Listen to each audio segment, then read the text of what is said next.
Bismillahirrahmanirrahim. Assalamualaikum warahmatullahi taala wabarakatuh. Nahmaduhu wa nasta'inuhu wa nastaghfiruh wa na'udzu billahi min syururi anfusina wa min sayyiati a'malina. May yahdihillahu fala mudilla lahu wa may yudlil fala hadiya lahu. Nashhadu anna Muhammadan 'abduhu wa rasuluh. Amma ba'd. Jadi alhamdulillah tuan-tuan diberikan Allah Subhanahu wa taala. Bersyukur kita ke hadirat Allah Subhanahu wa taala dengan taufik dan hidayahnya, yang mana kita dapat taat pada Allah Subhanahu wa taala dengan melakukan perintah Allah Subhanahu wa taala, mengikut sunnah Nabi sallallahu alaihi wasallam. Perintah Allah Subhanahu wa taala adalah solat, yang mana menjadi rukun menjadi rukun Islam, dan mengikut sunnah Nabi sallallahu alaihi wasallam adalah secara berjemaah. Jadi tuan-tuan diberikan Allah Subhanahu wa taala, perintah Allah Subhanahu wa taala, kita ikut sunnah Nabi sallallahu alaihi wasallam, di situlah ada kejayaan. Di situlah diridai oleh Allah Subhanahu wa taala. Jadi kita sambung hadis yang ke-63 ke-73 daripada Riyadhus Shalihin, hadis terakhir daripada bab at-taqwa, bab yang menceritakan ketakwaan Allah Subhanahu wa taala, yang saya sempat terjemahlah, daripada Abi Amamah Saddi bin Ajlan Al-Bahili radhiyallahu anhu qala, seorang sahabat Nabi sallallahu alaihi wasallam selain daripada sahabat yang terkemuka, Abi Amamah Saddi bin Ajlan, namanya Saddi bin Ajlan. Ni pun saya baru jumpa nama sahabat Nabi yang bernama Saddi bin Ajlan. Biasanya hadis banyak diriwayatkan oleh Abu Hurairah, Aisyah, Ibnu Umar kebanyakan, Abu Zar Al-Ghifari. Tapi ini seorang sahabat Nabi, As-Saddi bin Ajlan, katanya, aku telah dengar, sami'tu Rasulullah sallallahu alaihi wasallam yakhutub, aku telah dengar Rasulullah sallallahu alaihi wasallam berkhutbah, memberi khutbah pada haji wida' fi hujjatil wida',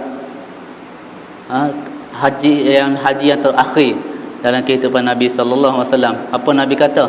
Nabi pesan kepada kita semua ni, Nabi pesan kepada sahabat-sahabat termasuk kita sendiri, yang mana kita telah banyak, tapi ia khulasah daripada kehidupan Nabi sallallahu alaihi wasallam. Nabi pesan secara umum kata kita.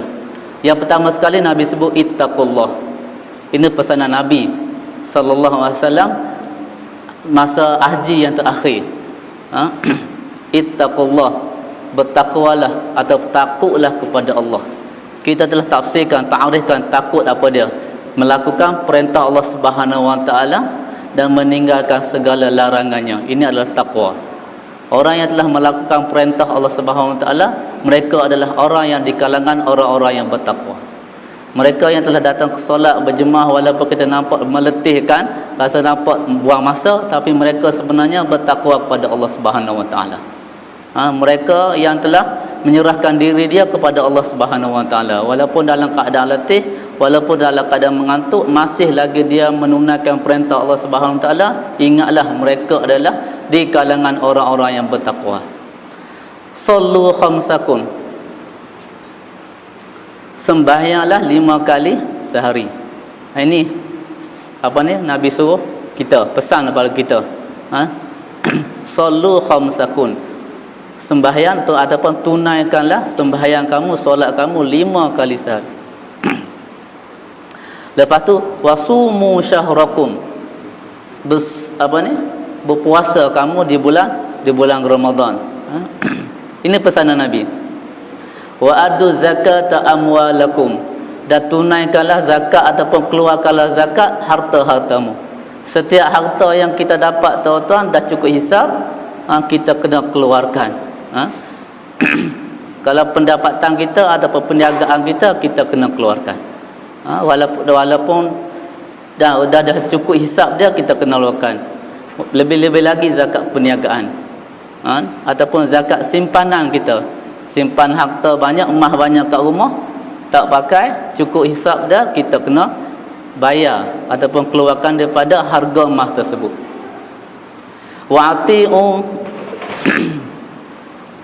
Wa ati'u umara'akum, dan kamu kena taat kepada pemimpin-pemimpin kamu. Pemimpin tuan-tuan adalah orang yang di atas yang memimpin kita. Kita kena taat kepada pemimpin. Kalau di rumah dan terjemahan pemimpin di sini luas.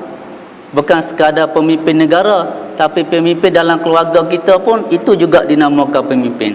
Dan kita orang lelaki ini adalah pemimpin kepada perempuan-perempuan di rumah kita. Sama ada anak perempuan kita ataupun isteri kita. Kita pemimpin. Dan apabila kita berada di luar sana, kita memimpin masyarakat, maka kita jadilah pemimpin yang disukai dan diridai oleh Allah Subhanahu Wa Taala. Pemimpin yang dapat taat kepada Allah Subhanahu Wa Taala itu adalah sebaik pimpinan. Tadkhulul jannata rabbakum. Perkara ni tuan-tuan, perkara yang bertakwa, berzakat, berpuasa, ini tuan-tuan akan memasukkan kita dalam syurga Allah Subhanahu Wa Taala. Hebatnya kita tuan-tuan bukannya hebat berada dalam personality, kehebatan kita bercakap, tapi kehebatan dalam amalan kita. Ada orang yang jadi pedato, juhang pedato, bersembang kuat, ceramah, tapi dia tidak dapat melakukan perintah Allah Subhanahu Wa Taala, dia tidak masuk syurga Allah Subhanahu Wa Taala. Walaupun seorang ustaz juga tuan, duduk kat depan ni pun hebat bercakap, ramai orang yang dengar, tapi amalan dia tak sama dia cakap tuan, dia tidak dapat masuk syurga Allah Subhanahu Wa Taala. Dan kebanyakanlah orang yang di bawah, orang yang pendengar ni lebih hebat daripada ustaz-ustaz. Sebab apa? Sebab amalan mereka. Amalan mengatasi daripada percakapan. Kadang-kadang cakap senang, tapi nak buat memang susah. Kalau bab zakat, kita kata keluarkan zakat angka 2.5% daripada simpanan kita keluarkan. Kalau 12,000 bolehlah kita keluarkan 2-300. Main 2.5 juta dalam akaun kita tuan-tuan, 2-3 kali fikir kau nak keluar 2.5 juta, kita kena keluarkan 2.5% daripada 2.5 juta je tadi. Banyak ratus ribu juga tu. Tergugat kita nak keluar. Daripada keluar ni baik kita buat cepat, habis kau lain cepat-cepat, maka kita nak apa guna ataupun kita nak excuse daripada keluar zakat. Kita beli macam-macam. Apa beli macam-macam tak cukup dah nisab dia. Oh, selamat tak cukup dah nisab dah. Tak keluar zakat. Jadi tuan-tuan dimulakan Allah Subhanahu Wa Taala cukup bahaya. Kalau kita masuk hari ni kira masuk 200,000, contohnya dalam akaun kita ada 200,000. Bila kita keluarkan zakat tahun depan, cukup setahun kita akan keluarkan zakat. Jadi tuan-tuan, apabila nak cukup setahun tu tuan-tuan, kita keluar cepat-cepat. Jadi kurang daripada keluar zakat kita. Padahal Allah Subhanahu Wa Taala mengetahui. Kita takut. Kita kena ada niat. Kita sebenarnya nak keluarkan zakat ini adalah perintah Allah Subhanahu Wa Taala. Di zaman sahabat Nabi, ramai sahabat yang tak boleh keluar zakat. Sebab apa? Sebab tak ada duit, tak ada wang nak keluarkan zakat. Mereka ni cuba untuk keluar zakat bahawa ini ada perintah Allah Subhanahu Wa Taala, tapi tak boleh buat. Kalau ahli sufah, orang miskin dalam zaman sahabat Nabi sallallahu alaihi wasallam, mereka juga nak keluarkan zakat, tapi tak boleh keluar, tak ada harta. Mereka ada keinginan untuk melakukan perintah Allah Subhanahu Wa Taala, tapi tak ada harta, mereka tak boleh keluar. Jadi tuan-tuan di muka Allah Subhanahu Wa Taala, kita ada banyak harta Allah Subhanahu Wa Taala bagi kita tuan, kita cuba amalkan perintah Allah Subhanahu Wa Taala. Insya-Allah amalan yang sedikit, walaupun RM200 tuan-tuan, kita keluarkan zakat daripada harta kita, nampak sikit, tapi ini yang menyebabkan kita masuk syurga Allah Subhanahu Wa Taala. Dan perkara yang sama, kalau kita kedekut tuan-tuan, RM200 kita berkira juga tuan-tuan, perkara ini RM200 itu juga menjadi bebanan kita di akhirat kelak. Akan masuk neraka Allah Subhanahu Wa Taala. Perintah Allah Subhanahu Wa Taala tak boleh main pandang sebelah mata. Kita kena gigit perintah Allah Subhanahu Wa Taala, sunnah Nabi sallallahu alaihi wasallam dengan gigi geraham tu. Kalau tarik benda yang kat gigi geraham kita gigit, gigi geraham tak akan cabut kecuali gigi kita tercabut. Jadi tuan-tuan yang Allah Subhanahu Wa Taala, itu adalah perintah yang Allah Subhanahu Wa Taala, yang Nabi sallallahu alaihi wasallam sebut kepada kita.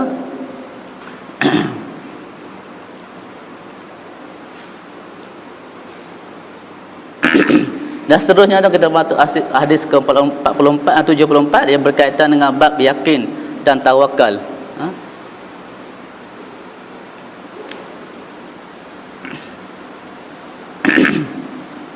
Jadi pengarang ini sebut, dia telah memulakan beberapa ayat dalam Al-Quran yang menyebutkan bab yakin dan tawakal.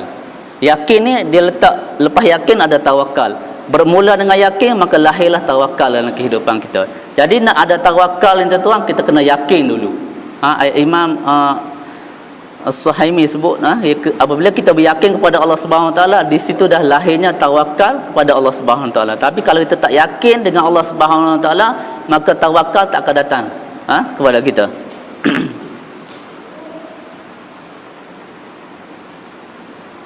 Saya tak ada terjemah ini, tak ada. Wa tawakkal 'alal hayyil ladzi la yamut wasabbih bihamdih. Ini adalah ayat Allah Subhanahu Wa Taala surah Furqan. Kalau tak betul, cuba cek dalam Quran. Bertawakallah kepada satu jiwa yang tidak mati dan bertasbihlah kepadanya. Tasbih dan memuji Allah Subhanahu Wa Taala. Wa kafa bihi bizunubi ibadi khabira. Dan cukuplah baginya dengan dengan dosa-dosa hamba-Nya khabira, kepada Allah Subhanahu Wa Taala, yang mana Allah Subhanahu Wa Taala Maha mengetahui apa yang kita buat. Maka setiap perbuatan kita, tuan-tuan, kita kena tawakal kepada Allah Subhanahu Wa Taala. Dan Allah Taala sebutlah surah Ibrahim. Nak sebutnya, dia sebut bab tawakal, maka pengarang kita ni Al-Imam Nawawi sebut ayat-ayat Quran yang berkaitan dengan tawakal. Wa 'alallahi falyatawakkalul mu'minun. Kepada Allah lah, ke atas Allah lah, maka bertakwalah wahai orang-orang yang beriman. Allah tempat kita bertawakal. Dan satu lagi nak sebut macam mana orang yang bertawakal kepada Allah Subhanahu Wa Taala. Yang disebut di sini, innamal mu'minuna allazina idza zukirallah wujilat qulubuhum. Oh, nak sampai tahap ni tuan-tuan, cukup susah. Kadang-kadang kita pun belajar bahasa Arab, tapi baca Al-Quran tu seperti baca paper, tak rasa zauk, tidak rasa kelebihan. Innamal mu'minuna allazina idza zukirallah, sesungguhnya orang-orang yang beriman apabila disebut ayat-ayat Allah, wujilat qulubuhum, gemetar hati-hati dia dengan ayat Al-Quran, dengan ayat Al-Quran tentang janji Allah Subhanahu Wa Taala kepada mereka yang dusta, kepada mereka yang berjahat akan masuk neraka Allah Subhanahu Wa Taala, maka hati kita cukup gemetar. Ini tanda-tanda orang yang beriman kepada Allah Subhanahu Wa Taala. Tidak heranlah tuan-tuan kalau ada orang yang baca Quran, ada orang lain pula yang tolong menangis. Kenapa? Kerana dia faham ayat-ayat Al-Quran. Walaupun ada setengah-setengah pihak kata apalah imam tu baca Quran dalam sembahyang sambil menangis. Ada orang kata macam tu, tapi dia dah sampai satu tahap, apabila dia baca dia faham dan dia rasa menangis, rasa takut dengan azab Allah Subhanahu Wa Taala. Dia tak tahan dengan bermakna dia boleh menangis. Tapi kalau orang yang tak faham, tuan-tuan, baca Al-Quran, tak baca apa Quran, tak faham, dia tak akan menangis. Tapi apabila dia faham betul-betul dengan ayat Allah Subhanahu Wa Taala, maka dia akan menangis pada Allah Subhanahu Wa Taala. Nak dapat menangis apabila dengan ayat-ayat Allah ni, tuan-tuan, payah. Tapi kalau hero Hindustan mati, tuan-tuan, bini kita boleh menangis. Tengok sedihnya. Kalau hero Korea meninggal dunia, mati atau kena penjara, tuan-tuan, menangis. Boleh teriak. Wa iza tuliyat alaihim ayatuhu zadathum imana. Apabila dibaca ke atasnya ayat-ayat Al-Quran, tanda-tanda ayat-ayat Al-Quran, maka bertambahlah iman dia. Baca Al-Quran bertambah iman. Ini orang yang beriman. Bukannya baca Quran, lagi baca lagi boring, lagi baca Quran lagi menyampah. Itu na'udzubillah min zalik. Orang sebuah baca Al-Quran, walaupun ayat pendek, Qul huwallahu ahad, Allahus samad, ayat yang qit'ah yang pendek-pendek, tuan-tuan. Orang dulu kalau orang Arab faham memang cukup terasa hati dia. Was-sama'i wat-tariq wama adraka mat-tariq an-najmu thaqib. Perkataan yang qit'ah tu yang mendapat merentap hati orang yang mendengar pada zaman Arab dulu. Mereka cukup faham. Sebagai satu ayat yang lain, hal ataka hadisul ghasyiyah wujuhum yawma idzin khashi'ah amilatun nasibah. Ayat perkataan tu, tuan, kalau orang Arab dengar memang cukup gemetar hati. Ayat Quran ini tidak boleh cabar dengan dengan syair ataupun qasidah bahasa Arab tu sendiri, tak faham, tak boleh challenge. Wa iza tuliyat alaihim ayatuhu zadathum imana. Ini orang yang beriman. Kita baca Quran, tuan-tuan, kita boleh rasa Apabila kita baca Al-Quran semakin seronok, bermakna dalam hati kita ada iman kepada Allah Subhanahu Wa Taala. Wa ala rabbihim yatawakkalun, dan ke atas Allah lah mereka bertakwa kepada Allah Subhanahu Wa Taala. Barulah tuan-tuan, apabila hadirnya perkataan wujilat gemetar hati, dan juga apabila dengar ayat-ayat Quran, maka barulah rasanya lahir tawakal dalam kehidupan seseorang. Kadang-kadang kita sebut tawakal senang, tawakal lah kepada Allah, tapi dalam hati dia tu siapa yang tahu, kan?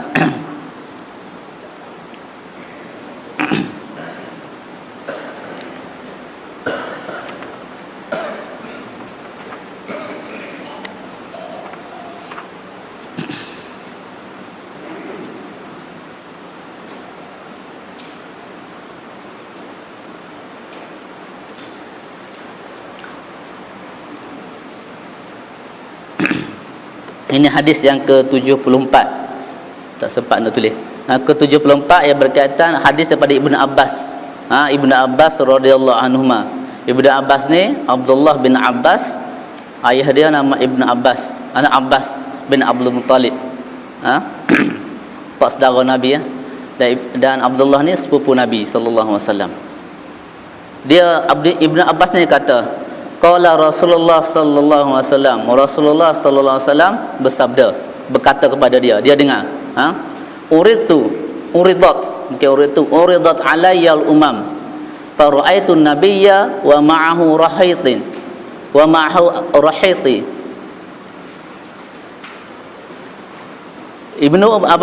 Rasulullah sallallahu alaihi wasallam sabda, Ibnu Umar dia dengar. Ibnu Umar kata, Nabi kata, aku telah dipertontonkan, aku pun dipertontonkan ataupun ditayang kepada aku kehidupan umat-umat terdahulu, umat-umat terdahulu. Fara'aitun nabiyya, maka aku tengok ada nabi, ada nabi wa ma'ahu rahaitin, dan ada nabi di akhirat kelak, pada masyarakat kelak ada nabi bersama dengan berapa orang pengikutnya sahaja. Kadang-kadang Nabi sallallahu alaihi wasallam, tuan-tuan, hadis ataupun wahyu turun dalam keadaan Nabi jaga. Kadang-kadang Nabi duduk, Nabi seolah-olah Nabi pandang, tapi sebenarnya Nabi bukan pandang kepada sahabat, kerana Nabi pandang kepada sesuatu suasana yang berlaku. Itu juga adalah sebahagian daripada wahyu. Kadang-kadang Nabi tidur, tiba-tiba Nabi tidur, tertidur, lepas tu tidur Nabi bangun. Lepas tu sahabat tanya, kenapa Rasulullah tidur tiba-tiba terus bangun? Kerana Nabi kata sesungguhnya wahyu telah datang kepada aku. Ayat tu yang sebut inna a'tainakal kautsar fasalli li rabbika wanhar inna syani'aka huwal abtar. Ayat tu wahyu tu turun, Nabi duduk dalam masjid, tiba-tiba Nabi terlena. Nabi terus tidur. Dah tidur kami bangun. Bangun Nabi sebut ayat ni. Sesungguhnya wahyu tu turun dalam keadaan dia tidur. Ada setengah wahyu turun dalam keadaan jaga. Nabi betul-betul terima daripada Jibril alaihissalam. Dan yang ni Nabi bukan Jibril, tapi Nabi dipertontonkan, seolah-olah Nabi nampak apa yang berlaku di hadapan Nabi sallallahu alaihi wasallam. Walaupun mata dia tengok sahabat, tapi sebenarnya Nabi tengok perkara yang ghaib yang berlaku. Contohnya hadis ni. Aku telah dipertontonkan kepadaku umat-umat manusia yang akan datang tu. Maka aku tengok salah seorang nabi, dan bersama nabi dia berapa orang saja pengikutnya yang ada. Kesian kata Nabi ni. Dan Nabi juga kata wan nabiyya wa ma'ahu rajulan ar-rajulu wa rajulani. Dan aku juga tengok seorang nabi itu dan bersama-samanya ada pengikutnya seorang lelaki saja ataupun dua orang lelaki saja. Tak lebih daripada itu. Ada orang nabi dibangkitkan kelak di akhirat kelak. Wan nabiyya laisa ma'ahu ahadun. Ada juga nabi dibangkitkan bersama-samanya tiada seorang pun pengikut dia. Sedih ya? Tak ada orang pengikut dia. Tapi nabi seorang je apabila berjumpa dengan Allah Subhanahu Wa Taala. Nabi cerita kepada Ibnu Umar, Abdullah bin Umar, izrufi ali sawadul azim fa zanantu annahu ummati. Dan aku juga diperlihatkan, dan aku juga lihat ada satu kumpulan hitam, kumpulan manusia yang hitam. Sawa ni maksudnya oleh kerana mungkin keadaan ramai dan kepala rambut ni warna hitam ramai sangat, maka Nabi sebut sawadul azim. Maka satu kumpulan manusia yang ramai, cukup ramai. Dan maka aku agaklah fazanantu, dan aku sangka annahum, mereka dah umat aku. Nabi kata faqila li hadza Musa wa qaumuhu, wahai Muhammad, ini bukan umatmu, ini adalah umat Nabi Musa dan bersama-samanya Nabi Musa alaihissalam. Satu kumpulan manusia yang cukup ramai. Pada masa tu di akhirat kelak Nabi tengok cukup ramai dan Nabi anggap itulah umat dia. Tapi dikatakan dan malaikat wakil ali, maksudnya malaikat memberitahu dia ini bukan umat Nabi Muhammad sallallahu alaihi wasallam, tapi ini adalah umat Nabi Musa alaihissalam. Walakin, tetapi lihatlah di sudut sana, walakin unzur ila ufukin. Tapi yang suara wakilah dikatakan tadi, kamu lihat di sebelah sana. Fa nazartu, maka aku pun lihat. Nabi kata fa iza sawadul azim, dan aku telah lihat ada sekumpulan manusia yang cukup ramai. Lepas tu faqila li haza ummatuka wa ma'hum sab'una alfan, dan dikatakan kepada aku, inilah umat engkau wahai Muhammad, dan mereka bersama-sama mereka sab'una alfan, 70,000 kumpulan manusia tu. Yang 70,000 tadi tuan-tuan, yadkhulunal jannah, akan masuk syurga bighairi hisab, tanpa diperhitungkan, wala azabin, dan tidak kena azab. Jadi tuan-tuan di muka Allah Subhanahu Wa Taala, itu umat Nabi boleh tengok keadaan umat dia pada masa akan datang, pada di akhirat kelak. Nabi boleh tengok umat dia paling ramai masuk syurga tanpa hisab berbanding dengan umat nabi-nabi lain. Tapi apa kriterianya tuan-tuan, kita tengok lepas ni. Sab'una alfan yadkhuluna jannah bighairi hisab. Jadi hadis ni juga tuan-tuan, ada ulama mentafsirkan wa hazi ummatuka wa ma'ahum, dan bersama-sama mereka 70,000, dan setiap orang, ada ulama tafsirkan wa ma'ahum, dan setiap satu mereka ada pengikut mempunyai 70,000 lagi. Maksudnya Nabi Muhammad ni ada 70,000 pengikut dia, dan setiap pengikut dia tadi ada 70,000 lagi. Apabila kita kali 70,000 dengan tengah 70,000 tuan-tuan, maka dapat 490,000 kan. 490,000 mengikut hadis ni, 490,000 akan masuk syurga tanpa hisab, tak kena perkiraan. Kalau kita masuk tuan-tuan, masuk airport, masuk kapal terbang, tak kena cek satu pun, tak kena. Tak scan tu kita boleh jalan. Apa perasaan kita tuan? Cukup bangga. Dan apabila Allah SWT mula hitung kita tuan, kalau kita tengok hadis fadail amal, ada sebut apabila Allah SWT hitung satu kapak saja, tak selesai lagi berapa puluh tahun tuan. Tapi apabila Allah SWT tak hitung tuan, maka kita akan masuk direct syurga Allah SWT. Dan salah satunya kriteria yang akan dapat ni tuan, mengikut hadis ni. Kemudian apabila selepas Nabi sallallahu alaihi wasallam dipertontonkan, maka Ibnu Umar kata summa nahadha, kemudian Nabi keluar pada masjid, fadakhala manzilihi, maka Nabi pun masuk dalam rumah dia. Maka di situ ada berapa orang sahabat Nabi sallallahu alaihi wasallam yang bersembang, fa khadan nas fi ulaika allazi yadkhulul jannah bighairi hisab wala azab. Dan di situ ada berapa orang sahabat tetap membicarakan, duk sembanglah, siapakah mereka yang akan masuk syurga ni, yang tak kena hisab, tak kena azab. Saya pada bersembang-sembang, siapa dia mereka ni? Sedangkan Nabi tu tak cerita lagi bab tu. Nabi dah dia tengok kan. Tapi apabila lepas berlaku ni, adalah Ibnu Umar cerita dengan ada beberapa orang sahabat, agaknya siapa yang masuk syurga Allah Subhanahu Wa Taala tanpa azab dan tanpa hisab. Maka ada setengah kata mereka, faqala ba'dhum fala'allahum allazina sahabu Rasulullah sallallahu alaihi wasallam. Mungkin orang yang masuk syurga tu tanpa hisab, tanpa azab, mereka yang telah menjadi sahabat Nabi sallallahu alaihi wasallam sekian lama.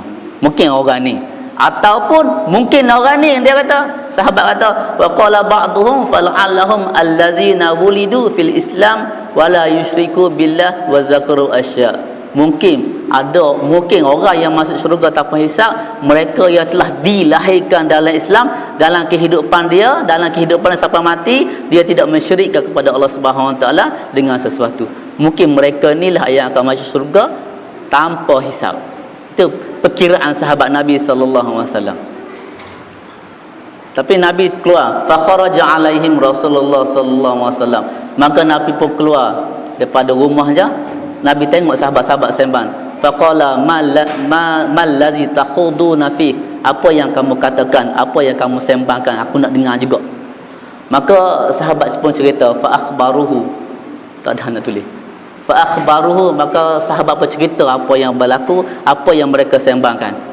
Maka Nabi sallallahu alaihi wasallam kata, faqala, Nabi kata, hum allazina la yarquna wa la yashtarquna wa la yutayyiruna wa ala rabbihim yatawakkalun.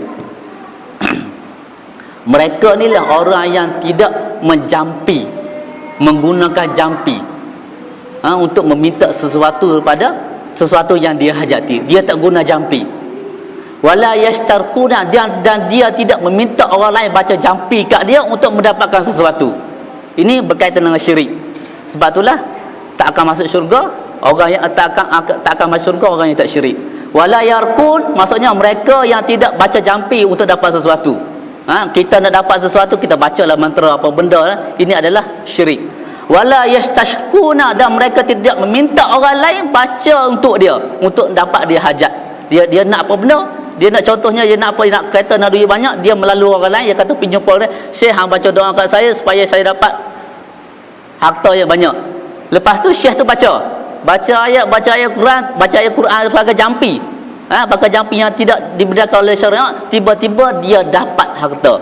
Apa yang dia kata? Adakah pengharapan dia kepada Allah atau pengharapan dia pada Syekh tu tadi?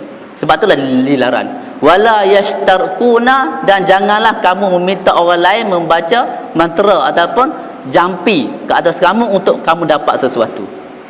Ataupun kita sakit dalam Islam ada perubatan Islam, tapi kita guna makhluk lain untuk berubat kita, tak boleh, memang tak boleh.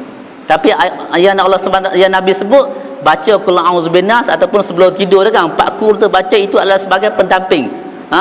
Tapi kalau kalau nak sebagai mantra, kalau jampi ke untuk ayat, ataupun kita minta orang lain baca untuk kita, ataupun kita minta orang lain supaya dia carilah mana-mana melalui orang lain, maka kita dapat sesuatu. Itu kita dah hilang pengharapan kita kepada Allah Subhanahu Wa Taala. Wala yatatayyaruna, dan jangan kamu yatatayyara ni maksudnya burung. Janganlah kamu menggunakan burung-burung yang hidup ni sebagai alat untuk kamu dapat kekayaan. Dulu orang guna, ataupun kita guna, kalau ada bunyi burung hantu kan, dulu kita kata bunyi orang tua bunyi burung hantu buku, ada orang nak mati. Ataupun janganlah kita buat sesuatu dalam keadaan apabila kita dengar burung-burung ni memberi signal yang tertentu, yang kita menjadi kepercayaan, maka apabila kita percaya tuan, itu dinamakan syirik kepada Allah Subhanahu Wa Taala. Wa ala rabbihim yatawakkalun, dan kepada Allah lah kita kena bertakwa. Kepada Allah lah, wa ala rabbihim, wa ala rabbihim, maksud kepada Allah lah kamu semua bertakwa kepada Allah Subhanahu Wa Taala. Inilah mereka yang masuk syurga tanpa hisab. Tuan-tuan demikian Allah Subhanahu Wa Taala, hadis ni totally berakidah.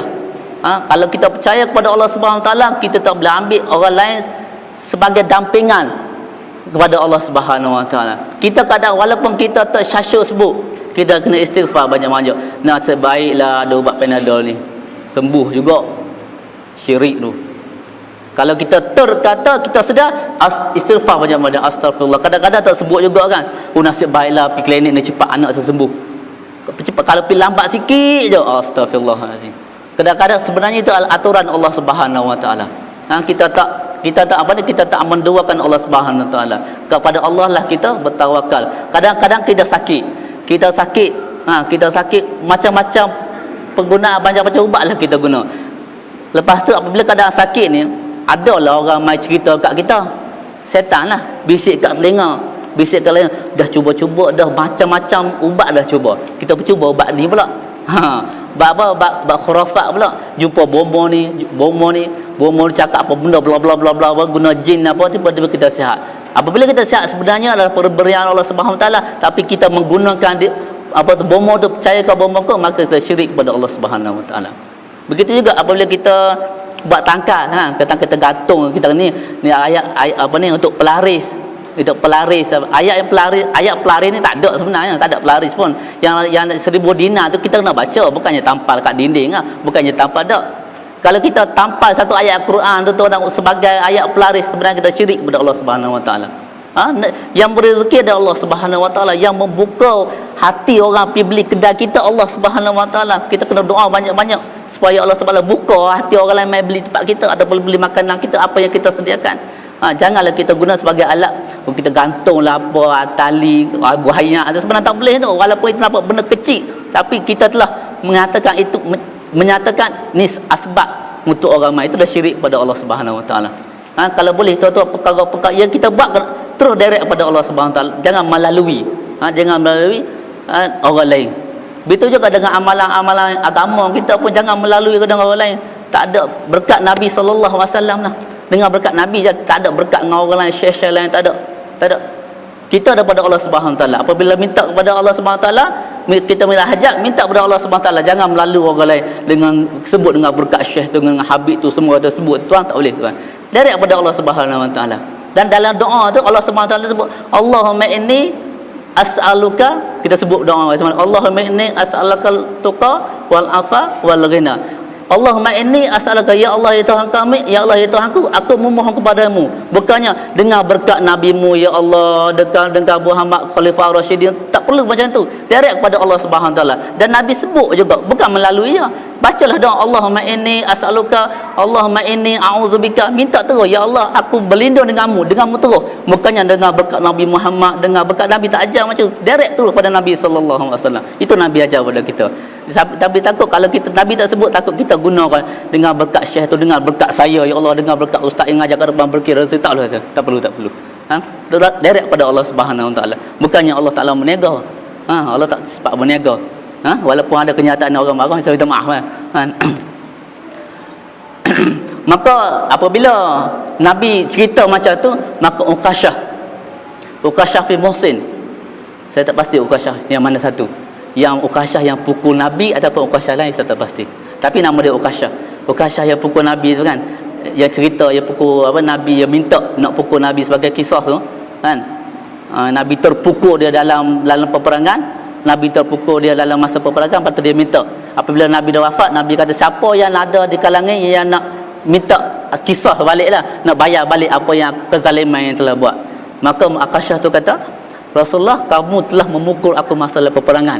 Tak tahu sengaja atau tak sengaja, kamu telah memukul saya dalam satu peperangan. Mungkin Nabi dia duduk belakang kuda, Nabi di atas, mungkin Nabi nak pukul kuda tapi terkena dia. Tapi hari ni tu saya nak balas balik. Apa yang kau pukul Rasulullah pada saya akan pukul balik kepada Rasul. Kisah kan. Maka Umar pada masa tu ketak. Umar memang dia kalau boleh nak pancung terus sahabat tu Uqasyah. Sahabat nak pukul itu terus. Lepas tu Nabi kata boleh pukul sekarang. Nabi kata dulu masa engkau pukul aku tak pakai baju, sekarang ni aku nak pukul ya Rasulullah dan keadaan kamu juga tak pakai baju. Nabi pun buka belakang dia. Nabi buka belakang dia, Uqasyah nak pukul, sahabat lain pada masa tu tahu lah apa punya reaksi yang kita dah gambar, kita tak ada masa tu. Apa reaksi, tapi sejarah sebut macam tu. Apabila nak pukul saja, Uqasyah pun letak dia punya pemukul tadi dan cium Nabi sallallahu alaihi wasallam, badan Nabi sallallahu alaihi wasallam. Orang lain tak pernah cium, dia boleh cium. Dan Nabi kata, inilah wahai sahabatku, inilah di atas dunia ni, inilah ahli syurga Allah Subhanahu Wa Taala. Ni nak kenal ni ahli syurga Allah Subhanahu Wa Taala. Mungkin Uqasyah Muhsin atau Uqasyah lain saya tak tahu, tapi Uqasyah Muhsin ni duduk dalam cerita ni. Faqama Uqasyah bin Muhsin faqala ud'ullah an yaj'alani minhum. Maka Uqasyah pun bangun. Uqasyah dan sahabat ramai-ramai dan, wahai Rasulullah, doalah kepada Allah supaya Allah jadikan aku ni daripada mereka. Ini sahabat Nabi pantas dia nampak baik, ya Allah saya nak harap supaya saya ni berada dalam keadaan mereka. Faqala, Nabi kata anta minhum, kamu ni Uqasyah, kamu adalah salah seorang daripada mereka. Nabi sallallahu alaihi wasallam bagi jaminan terus pada dia, bermakna selamat dia akidah Uqasyah pada masa tu. Maka ada orang yang mengikut sahabat Uqasyah ni, qama rajulun akhar, maka bangunlah seorang lelaki lain.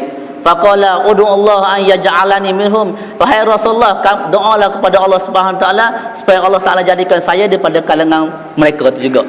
Lepas Uqasyah, sahabat lain pula bangun. Sama-sama nak minta supaya Allah Nabi sallallahu alaihi wasallam doa. Faqala sabaqaka biha Uqasyah. Sesungguhnya Uqasyah lah telah mendahului kamu semua ni. Kalau bab hari ni Uqasyah yang paling awal, walaupun kamu juga adalah sebahagian dari mereka, tapi bab ni Uqasyah yang awal dulu. Uqasyah ni memang cukup awal dia.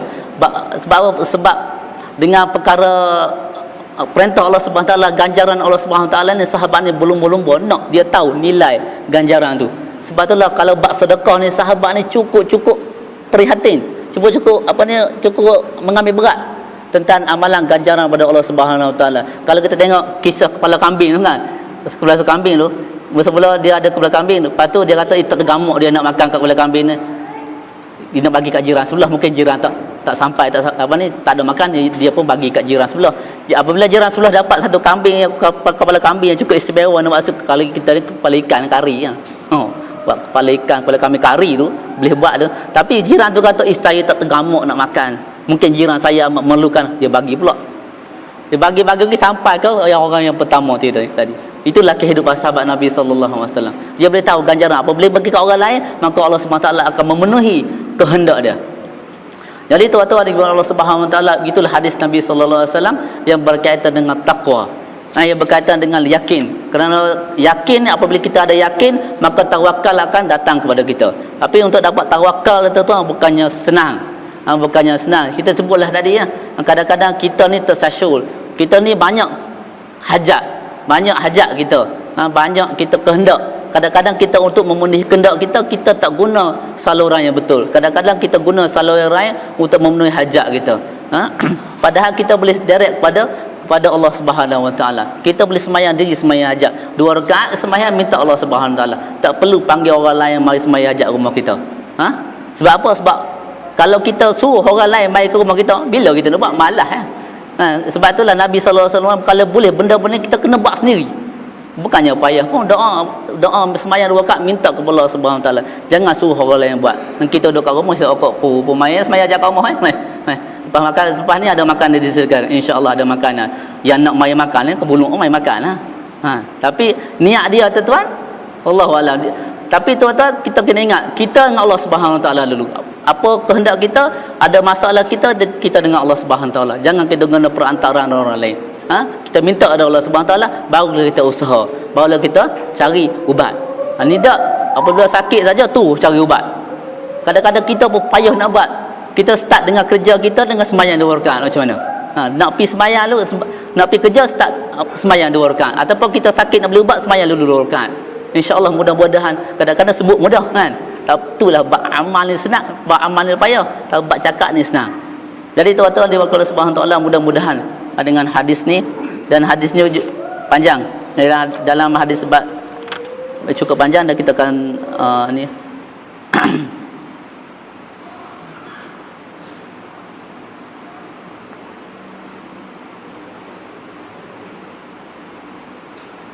ini satu lagi hadis yang biasanya kita sebelum tidur Nabi ajar.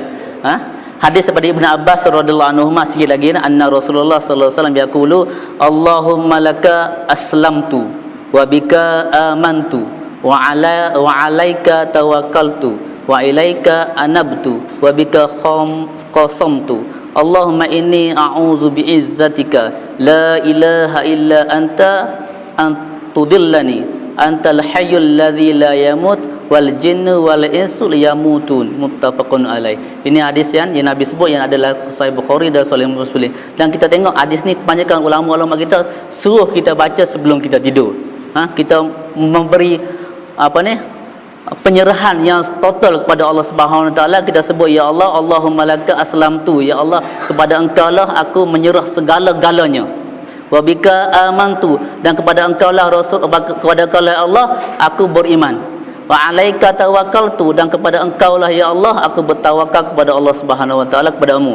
Wa ilaika anabtu, dan kepada Engkau lah ya Allah aku bertaubat. Allahumma inni a'udzubika bi'izzati la ilaha illa anta dhillani, sampai ke akhirnya. Mudah-mudahan tuan-tuan kita akan baca hadis untuk hari ke lain lah. Mudah-mudahan apa yang kita buat ni tuan-tuan ada permulaan dan kita mengharap ganjaran Allah Subhanahu Wa Taala. Mudah-mudahan Allah Subhanahu Wa Taala bagi ganjaran pada kita ni bukan untuk kita, untuk keluarga kita. Kita buat sesuatu tuan-tuan bukan untuk kepentingan diri kita. Jadi tuan-tuan demikian Allah Subhanahu Wa Taala, mudah-mudahan Allah Subhanahu Wa Taala bagi kekuatan pada saya untuk amal hadis ni. Supaya hadis ni berkaitan dengan akidah, jangan syirik kepada Allah Subhanahu Wa Taala. Dengan keadaan akidah yang betul inilah akan masuk kita ke dalam syurga Allah Subhanahu Wa Taala. Kita tak mahu apabila kita jumpa dengan Allah Subhanahu Wa Taala, kita iman kita ada 99% tak diterima oleh Allah Subhanahu Wa Taala. Walaupun dalam UPSR dikira A, tapi dengan Allah Subhanahu Wa Taala iman 99% ni tuan tidak diterima. Sebab apa? Iman yang 100% saja yang bulat, biji yang bulat tu sahaja diterima Allah Subhanahu Wa Taala. Dan kita sudahi majlis kita ni, kita tangguh majlis kita ini dengan tasbih kafarah dan suratul asr. Subhanallah wa subhanakallahumma asyhadu an la ilaha illa anta wal asri innal insana lafi ladzina amanu wa 'amilus salihati. Assalamualaikum warahmatullahi taala wabarakatuh.